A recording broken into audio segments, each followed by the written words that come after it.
Assalamualaikum warahmatullahi wabarakatuh.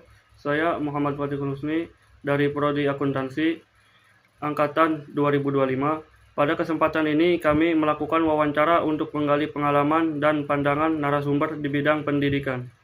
Perkenalkan, nama saya Arlaben Napitupulu dari Prodi Akuntansi Perpajakan angkatan tahun 2025. Bersama teman-teman saya mendukung wawancara ini agar kegiatan berjalan dengan lancar dan informatif. Saya Gipari Rahman dari Prodi Manajemen Bisnis angkatan 2025. Kami berharap wawancara ini bisa bermanfaat bagi kita semua.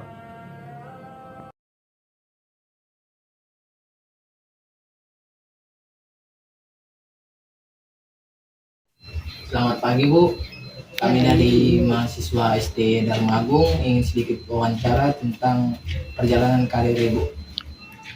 Boleh diperkenalkan mulai dari nama Ibu, riwayat pendidikan dan posisi saat ini. Iya boleh, baik. Selamat pagi.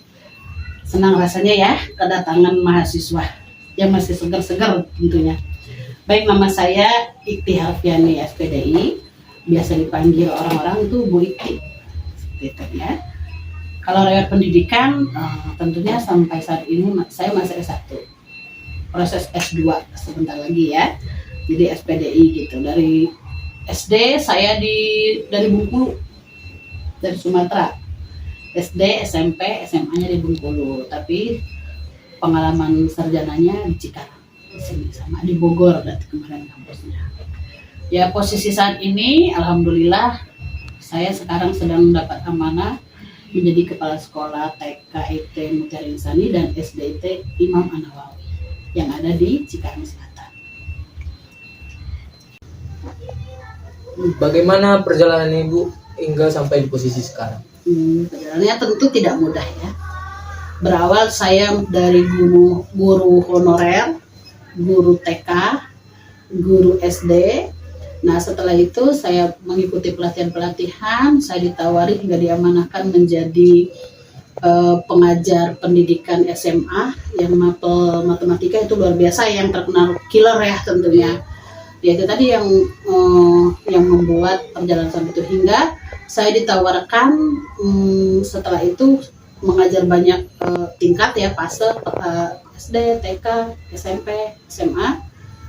Saya banyak belajar, punya teman banyak. Akhirnya saya membuka suatu instansi untuk belajar.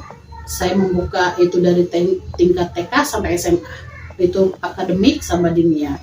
Terus akhirnya saya dipanggil oleh yayasan dan dipercaya untuk memimpin sebuah sekolah. Seperti itu. Tidak mudah tentunya, dari beberapa tahun ya. 15 tahun saya di dalam pendidikan. Kalau boleh tahu nih Bu, apa yang membuat Ibu memilih dunia pendidikan? Oh tentunya kalau pendidikan itu sebenarnya kunci keberhasilan dalam segala bidang. Kalau kita tidak punya pendidikan, apapun usaha atau kegiatan kita, aktivitas kita, tentunya tidak akan berkembang karena kita tidak mengetahui apa-apa. Itu yang pendidikan ya. Menurut Ibu, skill apa saja yang dibutuhkan untuk memimpin sekolah? Yang pertama itu tentunya leadership. Yang kedua komunikasi yang efektif. Tapi ini poin yang paling utama itu sebenarnya komunikasi efektif. Terus, cuman kenapa saya memposisikan leadership? Itu kan pemimpin ya. Kalau pemimpin itu emang udah harus menjadi kepala segala sesuatu. Tapi kalaupun kita pintar leadership, kalau kita komunikasi nggak efektif juga tidak bisa. Seperti itu. Itu yang harus terus kerjasama, tidak egois, mendengarkan bawahan juga. Walaupun kita sebagai pemimpin tidak selalu benar. Kadang ada tidak selalu benar. Jadi kita harus ada mendengarkan teman, rekan dan lainnya di sekitar kita. Apa sih Bu tantangan terbesar yang pernah Ibu hadapi dan bagaimana cara Ibu mengatasi tantangan tersebut? Tantangan yang terbesar itu adalah yang pertama kesenjangan teknologi. Kedua itu kalau dalam dunia pendidikan kualitas guru. Itu tantangan ya. sama kurikulum yang selalu berubah-berubah. Itu tantangan sebenarnya bagi kami dunia pendidikan seperti itu ya. Lalu cara mengatasinya bagaimana? Yaitu meningkatkan kemampuan atau pengetahuan kita tentang teknologi, untuk teknologi. Terus kalau untuk kualitas guru, cara mengatasinya yaitu kita harus sering pelatihan, ikut seminar-seminar, workshop tentang pendidikan tentunya. Terus yang kedua, berharapnya pemerintah ini mempatenkan kurikulum yang tidak berubah-berubah sehingga guru itu tidak pusing gitu, tidak baru mau bisa ini timbul lagi yang baru seperti itu. Itu cara sebenarnya cara mengatasi yang efektif seperti itu. Kalau boleh tahu nih Bu, pengalaman apa yang paling berkesan dalam perjalanan pendidikan ini? Pengalaman yang paling berkesan itu pada suatu saat saya pernah mengajar anak SMA, dan saat itu di kelas boleh dikatakan anak ini tidak bisa mengikuti pelajaran sama sekali. Namun beriring waktu dengan ketabahan, kesabaran kami para pendidik menjadikan dia yang tadinya tidak bisa menjadi anak yang paling pintar, paling bagus nilainya saat itu. Setelah itu, beberapa tahun kemudian dia datang ke saya, justru malah mengatakan saya pengen jadi guru. Nah, setelah dia kuliah justru dia menjadi mahasiswa terbaik saat itu di kampusnya. Padahal waktu tantangan yang kami hadapi ketika di SMP SMA itu, anak itu tidak pernah mau belajar. Dia merasa dirinya katakanlah bodoh, tapi karena semangati bahwa manusia itu tidak ada yang bodoh kecuali dia malas belajar. Itu tantangannya. Jadi sekarang pengalamannya ya. Tapi sekarang saya jadi bangga anak itu selalu menjadi malah mahasiswa terbaik di kampusnya. Itu pengalaman sampai sekarang yang tidak bisa saya lupakan. Apa sih harapan Ibu untuk sekolah ke depannya?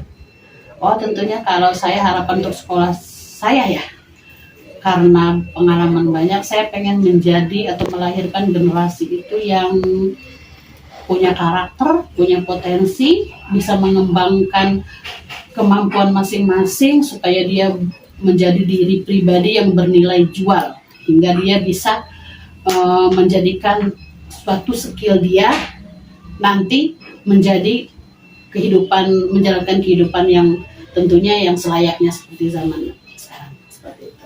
Baik, terima kasih. Sebelum kita akhiri wawancara ini Bu, saya ingin menanyakan apa sih pesan Ibu untuk kami siswa dan generasi muda ke depannya? Oh iya, tentu saya berpesan ya, terutama kalian itu Gen Z ya, yang dikatakan Iya. Gen Z. Yang paling utama itu disiplin, pasti ya, semangat, terus gali potensi yang kalian miliki. Tidak semua sama potensi manusia itu. Jadi jangan memaksakan ikan untuk terbang dan jangan memaksakan burung untuk berenang.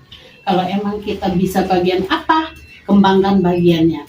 Kedua, kita bagian ini, maka kembangkan bagian. Jangan mengirim pada orang lain, percaya pada diri sendiri. Dan yang paling utama tentunya kita harus mengingat yang menciptakan kita. Pertama Allah, kedua orang tua. Itu pesan. Baik Bu, terima kasih buat waktunya hari ini, buat penjelasannya. Semoga apa yang Ibu sampaikan menjadi bekal buat kami ke depannya. Sekali lagi terima kasih Bu. Sama-sama, semoga sukses semuanya. Iya.